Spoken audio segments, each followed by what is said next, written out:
So starting off with my argument, I'm actually going to be using my 2011 Mustang, for example, to show you some of the things that you don't see with modern day EPA vehicles, but it also shows you how much EPA has been changing over time. Now, since this car is about 12 years old, there's some stuff on here that is not on with modern vehicles, some of which are the emission ratings that are required by nowadays, which this vehicle probably barely passes even when it was brand new, and some fuel economy ratings, which for it being a V6, it does get decent gas mileage, but not the standard that you see with a lot of different sports cars today. Now, if we take a look under the hood, it'll look like any other car's engine. You got all these little vacuum lines, you've got these little solenoids that help the car stay within EPA regulations, and all these other sensors that are around the car to make it help both run smooth and burn clean. Now, while this is great and all, this is also more money that you're going to have to look into the future when it comes to buying these newer EPA vehicles. I myself have had to do this, such as this little sensor right here. It cost me about $50 to replace. I've had to clean this mass airflow sensor, and I've also had to clean this throttle body too, which is due to the EPA regulations. Now, this might not be with everyone's case, as this is an older car. It's got a lot more miles on it, but you have to put that in consideration if you plan on getting one of these vehicles in the future. Not to mention, these vehicles might not last as long as what these older vehicles might due to the EPA adding on even more and more sensors until it looks like a mess of wires in here. Now I want to talk about the different grades of gas so that way you can get a better understanding of what's going on here. Now, starting off with 86 octane gas, it's an entry-level gas. You can find it everywhere. It's your cheapest option, but it's less performance oriented. Now, moving up to 88 octane gas, you can kind of think of it as 2 steps forward but 1 step back. It's the mid-grades of gas. It's more expensive than 86, but cheaper than 91. You can still find it at every gas station, and it's more performance oriented than 86, but less performance oriented than 91 octane. Now, finally, moving on to 91 octane. 91 octane, you can find it still at every gas station.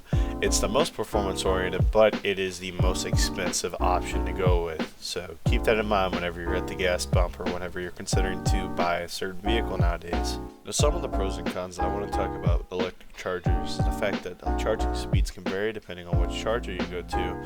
They take longer than traditional gas pumps to fill up. All electricity is universal, meaning that there's no variation of performance for your electric car, and the charging infrastructure isn't quite as established as the gas station infrastructure, meaning that there's not as many charging stations as what there are gas stations. Now, if we take a look at how many gas stations there are in Lubbock, I mean, there's already a good amount scattered in. Probably some of the busier parts of town is going to be seeing the most business from a lot of vehicles stopping to get gas. Now, when you compare that to electric vehicle charging stations, I mean, they're towards the outskirts of town. There's not as many, and these not as many charging stations as what there are gas pumps. So whenever you do make it to one of these places, you might have to be waiting for a little bit until you can get your vehicle on the charger.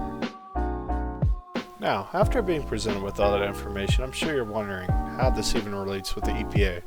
Well, after showing you some of the pros and cons with both the gas and electric vehicles, there's actually different solutions that we can get that both makes the EPA happy, along with the different spectrums of the car audience, such as car enthusiasts, general public, politicians, and much more. One of the possible solutions here is actually using an alternative fuel. Some of these include biofuels, a synthetic fuel, or even using hydrogen as a fuel source. Starting off with biofuels, I'm going to be using E85 as an example.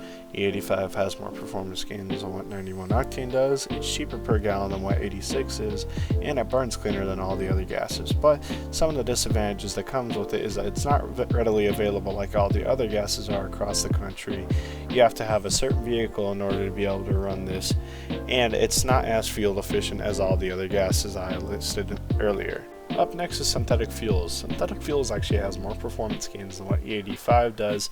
It's actually carbon neutral. You don't have to modify the infrastructure whatsoever to accept this fuel, and you don't have to do any modifications on your car to be able to run this fuel. However, there are two big downsides to this fuel right now. One being that it's extremely expensive to produce, and two, there's just not a lot of places in the world right now that's able to even produce this kind of fuel. Now, last but certainly not least would have to be hydrogen. Hydrogen, you can think of it as another form of electric cars.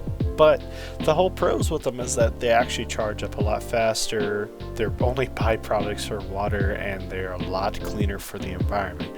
But some of the cons that come with owning a hydrogen car is that there's not very many stations. In fact, there's only 60, and they're all in California.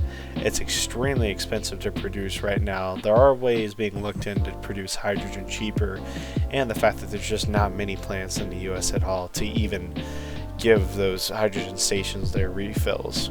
Now, moving on to my next solution would actually have to be hybrid vehicles, where both a gas and electric engine is combined into one vehicle. Now, when it comes to hybrid vehicles, the first thing you probably think of is just something that's boring, slow, gets really good gas mileage, and overall just isn't something good to look at. But that's not entirely true, as hybrid in the past couple of years has actually been producing some notable sports cars. Some of these cars include the Porsche 918, the Ferrari LaFerrari, and the new Corvette E-Ray. However, these hybrids do come with some cons, some of those being that they're a lot more expensive to produce and they're a lot harder to work on compared to their gas counterparts. Now, what can you, as the viewer, do something about this? By simply showing interest in these technologies, it'll show the manufacturers that it's actually something worth to invest in and put their time and money into, rather than just setting it aside and just letting it collect dust. What do you, as the viewer, gain out of doing this? You get better quality products, you get cheaper products, and it's a lot more available compared to what they are right now. However, if you're not going to do any one of these things today, then I completely understand. The main takeaway for you is that you've learned some info about the EPA and the technologies that have come from it, and that you make the right decision when it comes to your next trip to the dealership.